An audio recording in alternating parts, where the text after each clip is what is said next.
Please sir. मैं एक शायरी बोल रहा था सर। क्या आप क्या बोलना चाहते हो? शायरी बोलना चाह रहे हैं। शायरी बोलना चाहते हो? माइक जरा। मेरे लिए? Yes sir. पक्का? हाँ, अब तो लीगल है।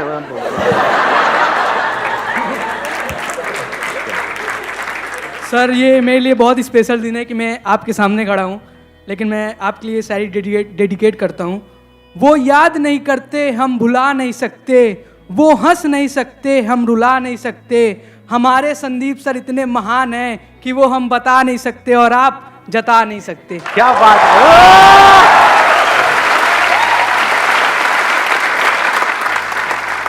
अब हम आगे बढ़े? ठीक है, अब हमारे पास में दो ऑप्शंस है। एक है हम Q&A सेशन करें, इसमें आप लोग अलग अलग क्वेश्चंस पूछेंगे, अलग अलग मैं जवाब दूंगा। दूसरा ऑप्शन ये है कि एक टॉपिक मैं आपको बताऊं जो आपकी एज ग्रुप के लिए बहुत रेलेवेंट है, उसी टॉपिक पे हम स्टिक रहें। तो कितने हैं Q&A वाले? वोटिंग कर लेते हैं। कितने हैं Q&A वाले जो चाहते हैं Q&A सेशन हो? 2 3 4 5 6। ठीक है। और कितने चाहते हैं कि एक टॉपिक हो उसी पे हम स्टिक रहें? ठीक है, तो उन 6 लोगों को मारो पीटो, उनको जो मर्जी। ठीक है, मेजॉरिटी विंस। सबसे इंपॉर्टेंट क्या है अभी आप लोगों की लाइफ में इस एज ग्रुप में? करियर। और करियर में सक्सेसफुल होने के लिए क्या ऐसा है जिसको अच्छे से यूटिलाइज करना जरूरी है, जिसको अगर आप वेस्ट करते हो तो पूरी लाइफ है? टाइम। सही लग रहा है टॉपिक? कि हम अपने टाइम को अच्छे से यूज कैसे करें, टाइम को वेस्ट ना करें, क्योंकि अगर ये टाइम निकल गया तो गया। टाइम इंपॉर्टेंट है, ये हम सबको पता है, फिर भी हम अपने टाइम को वेस्ट करते रहते हैं जाने अनजाने। ऐसा क्यों होता है? सबसे मेन रीज़न तो मुझे लगता है कि आजकल टेक्नोलॉजी जिसको ढंग से यूज़ नहीं करते हम, फॉर एग्जांपल इंस्टाग्राम और फिर यूट्यूब मतलब मेरी तरफ इशारा क्यों कर रहे हो? मतलब सिर्फ मैं ही टाइम खराब कर रहा हूँ आपका वहाँ पे? वो तो खराब नहीं होता ना, वहाँ यूटिलाइज हो रहा है। So what you are saying is कि एक जो सबसे बड़ा रीजन आ रहा है निकल करके, दैट इज टेक्नोलॉजी। यानी अगर टेक्नोलॉजी को भी और स्पेसिफिक किया जाए, सोशल मीडिया। ऐसा नहीं है कि हम मतलब टेक्नोलॉजी इन द सेंस कि मोबाइल पे अगर हम चाहें तो बहुत कुछ अच्छी चीजें भी पढ़ सकते हैं अपने करियर से रिलेटेड या और चीजों से, वो हम नहीं करते हैं। वो नहीं करते हैं, वेले काम करते हैं जिसका हमारे करियर से, हमारे ड्रीम से, गोल से कोई कनेक्शन नहीं है दूर दूर तक। And second is personal distractions, as we all know. सभी को पता है। वो मैं समझा नहीं क्या? Love life. हाँ, लव लाइफ समझ गया था मैं, वैसे ही देख रहा था कि आप क्या बोलोगे, कैसे एक्सप्रेस करोगे। Let's give a big hand for her. Thank you sir. नहीं। तो अब इसका क्या सोल्यूशन है इस प्रॉब्लम का, जो इन्होंने एक प्रॉब्लम बताई, सोशल मीडिया। तो सोशल मीडिया से हम कैसे बचें? Because it is addictive. कुछ स्टडीज हुई हैं जहां से निकल करके आ रहा है, it is as addictive as alcohol and tobacco. और ये कोई इल्यूजन नहीं है, ये कोई मेरी थ्योरी नहीं है, ये फैक्ट है। कितने लोग हैं सोशल मीडिया पे? और सिर्फ यहां पर नहीं, कितने लोग हैं, मतलब हजारों हैं, लाखों हैं, करोड़ों हैं, ये ऑलमोस्ट पूरी की पूरी दुनिया है, ऑलमोस्ट सब है। और कितने कितने घंटे वहां पर स्पेंड कर रहे हैं? मिनिमम 2 से 3 घंटे मिनिमम। अगर एवरेज भी बोलूं तो 3 घंटे। इस 3 घंटे की रिटर्न क्या है? जीरो है, माइनस में है। इस सच को देख पा रहे हो? क्यों मैं ये कह रहा हूं माइनस में है? जीरो होती तब भी कोई दिक्कत नहीं थी, मतलब जीरो का मतलब हो गया न्यूट्रल, ना कुछ आया ना गया। यहां पे आया कुछ भी नहीं, जा रहा है बहुत तेजी से। सिर्फ टाइम नहीं जा रहा है, और क्या जा रहा है साथ में? एनर्जी जा रही है। देख पा रहे हो? इसको यूज करने के बाद में 4-5 घंटे बाद क्या होता है? बहुत एनर्जी आ जाती है अंदर से, या थक जाते हो? आंखें थक जाती है या आंखों में एकदम एनर्जाइज हो जाती है? थक जाती है, बॉडी थक जाती है, हाथ यहां पे थक जाते हैं, नेक थक जाती है, बैक थक जाती है, दर्द होने लग जाता है, बॉडी स्टिफ हो जाती है। तो माइनस में है इसकी रिटर्न। पढ़ाई से हट रहे हो, जो भी करना चाहते हो वहां से हट रहे हो। ब्रेन आपकी क्या होती है ये सब देख करके, ये सब करके शार्प होती चली जाती है? माइंड शार्प हो जाता है या डल हो जाता है? बैठे रहो, मतलब दिमाग लगाने की जरूरत नहीं, देखते रहो, एक के बाद एक, एक के बाद एक, एक के बाद एक, कहीं का कहीं, कुछ का कुछ। तो इसका जो सोल्यूशन है, अगर ध्यान से आप समझ पाओगे, उसका सबसे पहला स्टेप है इस बात को समझना जो बात मैं कह रहा हूं। और सिर्फ अभी नहीं समझना कि अभी ये वीडियो देख रहे हो तो समझ रहे हो, यहां पे बैठे हो तो समझ रहे हो। खुद अपने आप से ये क्वेश्चन पूछना बार बार कि मैं कर क्या रहा हूं, और इसका मेरा जो भी ड्रीम है, जहां पे भी मैं अपनी लाइफ को देखता हूं 5 साल बाद, उससे क्या कनेक्शन है? अगर मेरे सारे सेशंस का आप एसेंस निकालोगे, वो है क्वेश्चनिंग, नॉट मोटिवेशन। बहुत सारे लोग मेरी वीडियोस को मोटिवेशन के लिए देखते हैं, बेवकूफ है वो लोग। फिर मेरी वीडियोस में या आप इंस्टाग्राम पे टाइम पास कर रहे हो, कोई फर्क नहीं है। मेरी वीडियोस भी मजे के लिए देख रहे हो या थोड़े चार्ज अप होने के लिए देख रहे हो, वहां भी मजे के लिए देख रहे हो, फर्क क्या रहा? मजा भी टेम्पररी, मोटिवेशन भी टेम्पररी। तो कब फायदा है मेरी वीडियोस देखने का? जब आप देखो and you go in a contemplative state.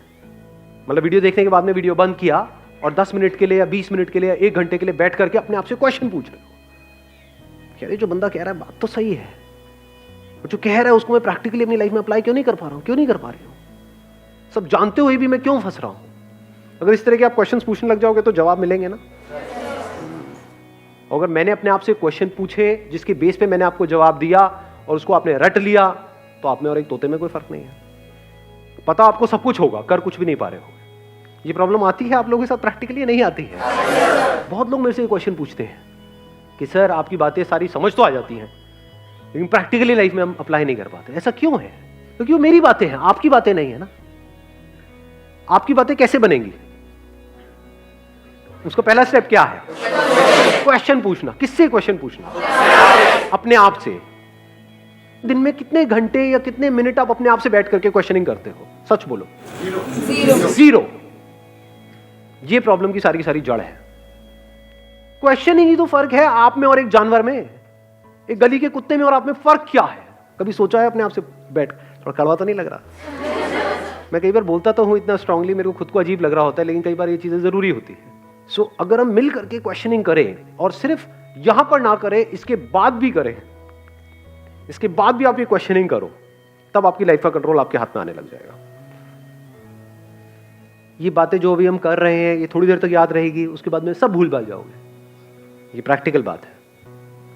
जैसे ही वापस से अपनी उस हैबिट में जाओगे, जो हैबिट आपको पड़ी हुई है पिछले कुछ सालों से, तो सारी बातें भूल जाओगे, उसकी तरफ खींचे चले जाओगे और फिर वो आपको ओवर पावर कर लेगा, आपकी ब्रेन को, और आपकी ब्रेन आपकी बॉडी को कंट्रोल करेगी। आप चाह करके भी अपने आप को रोक नहीं पाओगे। ये होने वाला है। ये सेशन खत्म होते ही यही होगा। देख लेना अभी वापसी में आप लोग, बहुत सारे लोग तो साथ में जा रहे होंगे, मेट्रो में बैठे होंगे, लगे होंगे सब कुछ वही हो रहा होगा जो हो रहा था, जो आप कर रहे थे यहां पर आते वक्त, वही जाते वक्त हो रहा होगा। Real problem procrastination. क्या रियल प्रॉब्लम प्रोक्रेस्टिनेशन है, या रियल प्रॉब्लम ये है कि एक सेंस ऑफ अर्जेंसी हमारे अंदर नहीं है? Do you have that sense of urgency कि यार मेरा टाइम निकल रहा है, मुझे कुछ करना है? अंदर से ये आग लगी हुई है। सच बोलो अपने आप से। Do you have that fire? अगर होगी तो फिर तो ये सोशल मीडिया पे हावी हो ही नहीं सकता ना। ये आपको ओवर पावर नहीं, कुछ भी आपको ओवर पावर नहीं कर सकता। डिस्ट्रैक्शन जीरो हो जाते हैं। मैं क्या करता हूं प्रैक्टिकली, मेरा फोन है किसी के पास में? मेरा किसके पास में दिखाना है? सबसे महंगा फोन है वर्ल्ड का, उससे ऊपर कोई है ही नहीं। ये मेरा प्यारा सा फोन है। अरे उल्टा था। Largest screen, best touch, 1000 pixel camera. कुछ है ही नहीं, क्या करोगे? ये मेरा फोन है, बट मेरे पास में एक और फोन भी है। वो अपने पास में नहीं रखता हूं वाला फोन, मेरे पास में ये वाला फोन रहता है। बट कभी कुछ इंपॉर्टेंट काम करना है, कोई एकदम से ईमेल आ गई है, कुछ आ गई, तो उस फोन को मैं ऑन करता हूं, फटाफट से वो काम करता हूं, ऑफ करता हूं, रख देता हूं। अब ये किसने किया है? मैंने किया है, अपने लिए किया है, जबकि मेरे को इसकी जरूरत नहीं है। अगर एक्चुअल में आप समझोगे तो आप किस लिए करना चाह रहे हो? अपने करियर के लिए। जबकि एक्चुअल में देखा जाए तो कौन है यहाँ पर जो कहेगा कि मेरा करियर बड़ा कमाल का सेट हो गया है जी, मैंने कर लिया जो कुछ करना था मुझे लाइफ में फाइनेंशियली? है कोई? एनीबडी? मैं तो हूं। करियर में जहां तक भी आप जो भी सोच सकते हो उससे बहुत बड़ा कुछ मैं ऑलरेडी कर चुका हूं। अगर आज मैं पूरा दिन भी बैठ करके मोबाइल पे टाइम पास करता रहूं, मुझे फाइनेंशियली कोई फर्क नहीं पड़ने वाला है, फिर भी कर रहा हूं। और आपको करना चाहिए, फिर भी आप नहीं कर रहे हो ना। घोचू ये होते हैं प्योर घोचू, तो कोई इंप्योरिटी है ही नहीं। समझे? करना किसको चाहिए, कर कौन रहा है? मतलब मुझे एक्चुअल में इसकी जरूरत नहीं है, फिर भी मैं कर रहा हूं। क्यों? सोचो, थोड़ा सा दिमाग लगाओ। Importance of time. Importance of time. Time किसके लिए इंपॉर्टेंट है? आपको पता है कि हाँ, एक मिनट, इन्होंने बड़ी अच्छी बात बोली। इंपॉर्टेंस ऑफ टाइम मेरे को क्लियर है, और जो अपना टाइम खराब कर रहे हैं उनको क्लियर नहीं है। ऐसे लोगों को जानते हो जो सुबह से रात तक बस बैठे रहते हैं, टाइम पास करते रहते हैं। क्यों क्यों करते हैं? थियोरेटिकली तो उनको पता है टाइम इंपॉर्टेंट है, बट उनके सारे एक्शंस कह रहे हैं कि उनके लिए टाइम इंपॉर्टेंट नहीं है। क्यों? क्योंकि उनको कुछ करना ही नहीं है जिंदगी में। हाँ, बोलते हैं कि मेरे को ये करना है, एक्चुअल में कुछ नहीं करना। लाइफ में एक ऐसा पर्पस चाहिए जो इतना बड़ा हो कि आपको 1 मिनट के लिए भी चैन से बैठने ना दे। तो अब आप यहां से जवाब देख सकते हो कि मेरे लिए टाइम इंपॉर्टेंट क्यों है। बिकॉज मेरी लाइफ का एम क्या है, गोल क्या है? कोई गोल नहीं है। देयर इज एब्सोल्युटली नो गोल। जितने गोल्स थे वो मैंने अचीव कर लिए हैं। अभी भी क्यों टाइम को वेस्ट नहीं कर रहा हूं? बिकॉज पर्पस है। वो पर्पस क्या है कि इस इंसान होने का जो मतलब है, यानी I got this body, I got this brain, mind, this way of thinking, intellect, ये सब है ना, ये मेरे पास में है ना, इसकी जो हाईएस्ट पॉसिबिलिटी है उसको अचीव करना है मुझे। सर, ये जो आपके क्वेश्चंस और ये सारी जो चीज़ें हैं, मतलब कि आप बढ़ चुके हैं आगे from financial freedom, you have achieved the financial freedom, उसके बाद आप ये सब सोच पा रहे हैं। सबसे पहले तो हम लोग को फाइनेंशियली पहले फ्री और ये सारी चीज़ें जब हम लोग के दिमाग से हटेंगी, तभी तो फिर हम लोग ये सारी स्पिरिचुअलिज्म पर सोच पाएंगे। सर, अब आपने एक बड़ा अच्छा क्वेश्चन पूछा है कि भाई कि ये सारी बातें जो मैं कर रहा हूँ, ये स्पिरिचुअल बातें हैं, ये तो बातें तब है ना जब पेट भरा हुआ हो, जब हमारे पास में पैसा आ जाए, जब हमारे पास में उससे ज्यादा हो जितना हमको चाहिए, तब ये सारी बातें काम की है। नहीं, अगर आपका पर्पस हो जाता है ये जिसकी मैं बात कर रहा हूं कि जो भी ये इंस्ट्रूमेंट मेरे पास में है इसकी हाईएस्ट पॉसिबिलिटी को अचीव करना, तो क्या फाइनेंशियल फ्रीडम, फाइनेंशियली इंडिपेंडेंट होना इसका पार्ट है या नहीं है? It is one of the part. It is the most important part. So इस पर्पस में ये भी आ गया। ये कह लो, ये पर्पस एक ऐसा है जो सीढ़ियां आप आगे ऊपर चढ़ते चले जा रहे हो जिसका एंड है ही नहीं, उसकी पहली सीढ़ी यही है। If you are not financially free, if you are working for money, तब तो पूरे दिन सुबह से रात तक you are just working for money. तो पूरी जिंदगी क्या किया? पैसे के लिए काम किया, पैसे के लिए जिए, पैसे के लिए मरे। तो अपने पे तो काम कभी किया ही नहीं। तो इसको अलग मत करो।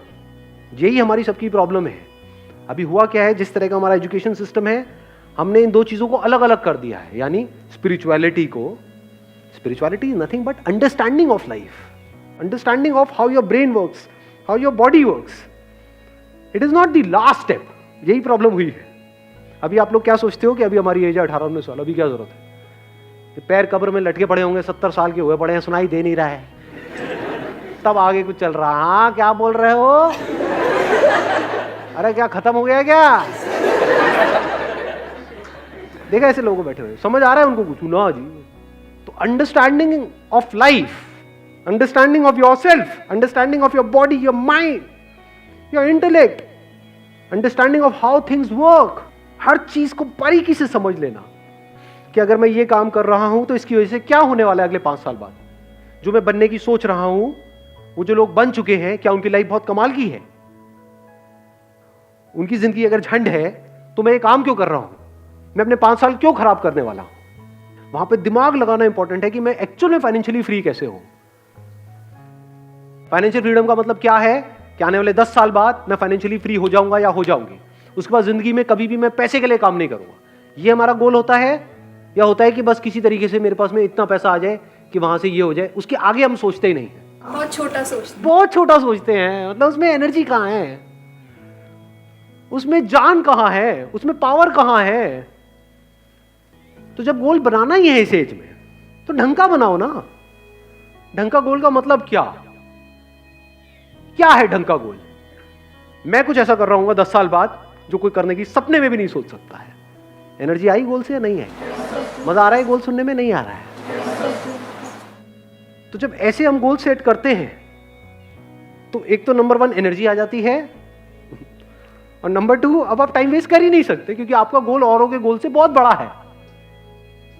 गोल छोटा मोटा हो तो you can afford to waste time, you can afford to kill your time.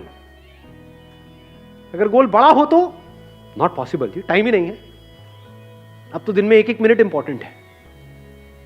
Sir जो जॉब कर रहा है वो फाइनेंशियली फ्री कैसे होगा? क्यों नहीं हो सकता? अब ये भी एक बहुत बड़ा मिथ है कि जो जॉब कर रहा है वो फाइनेंशियली फ्री कैसे होगा। सुंदर पिचाई का नाम सुना है आपने? कितना कमाते हैं वो? 350 करोड़। 350 करोड़ पर मंथ या पर ईयर? जो भी है, कम नहीं है। 350 करोड़ कम होता है क्या? बहुत ज्यादा होता है। तो जॉब और बिजनेस बीच में कहां से आ गया? फाइनेंशियल फ्रीडम का मतलब अच्छे से समझ लो, मतलब आपको पैसे के बारे में ना सोचना पड़े। आप ये चीज़ें उनको बताओगे कि मेरा गोल ये है कि मैं बस पैसे वैसे नहीं कमाना चाहता, एक टाइम पे फ्री होना चाहता हूँ। मतलब हम उनको बोले कि हमारे लिए पैसा इतना मैटर नहीं करता। क्यों नहीं करता? पैसा तो मैटर करता है। अरे यार ऐसे मत करो ना आप लोग, मतलब कैसे समझाऊं मैं आप लोगों को, मुझे समझ नहीं आता है। अरे पैसा बहुत मैटर करता है। फाइनेंशियल फ्रीडम का मतलब क्या है? कि आपके पास में बहुत पैसा है, तभी तो आप पैसे से फ्री हुए।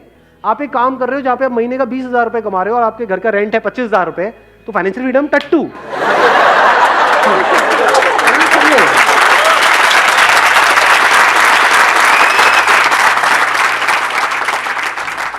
कुछ भी करने से पहले आपको पैसे की टेंशन ना हो।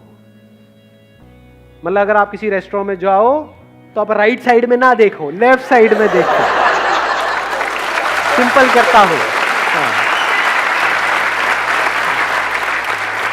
250 रुपये, 180, 170, 5 रुपए अब भैया पापड़ नहीं, पापड़ नहीं। कभी भूल के भी ये मत समझ लेना पैसा इज नॉट इंपॉर्टेंट। अगर पैसा नहीं है आपके पास में तो ये सारी बातें जो मैं कर रहा हूं वो सब बेकार है। मैं क्या कह रहा हूं, गोल सेट करना ही है तो ढंग का गोल सेट करो ना। Discover the highest possibility, the highest potential of this. मैंने दिस तो कर दिया, मेरा मत डिस्कवर करने लगा। बैठ करके मेरे को देख रहे हो, सर ने कहा था दिस। सर आप कितने अच्छे हो, आप कितना अच्छा बोलते हो, सर आई लव यू, ये वो ऐसे फुद्दू काम नहीं करते। दिस मतलब this to achieve the highest possibility of this. ये पर्पस कभी भी अचीव नहीं होने वाला है, लेकिन मजा बड़ा आने वाला है। लास्ट मोमेंट भी जब होगा ना, मतलब ऐसा अंदर से पर्सनालिटी ऐसी बनती चली जाती है कि अगर एक्चुअल में आपको पता है कि हाँ मौत सामने खड़ी है और अब कुछ नहीं हो सकता है। एक बिल्डिंग में हो और पता है भूचाल आ रहा है, अब जब तक बाहर जाएंगे तब तक तो कांड ही हो जाएगा। बैठ करके देख रहे हो सब कुछ हिल रहा है, मरने वाले हैं, मरो, उसको भी देख रहे हो। That is part of this purpose. Not just life, even death is the part of this purpose to discover the highest possibility of. ज्यादा हो गया थोड़ा सा, कभी कभी होना चाहिए। Wish you all the very best. Thank you so much for coming.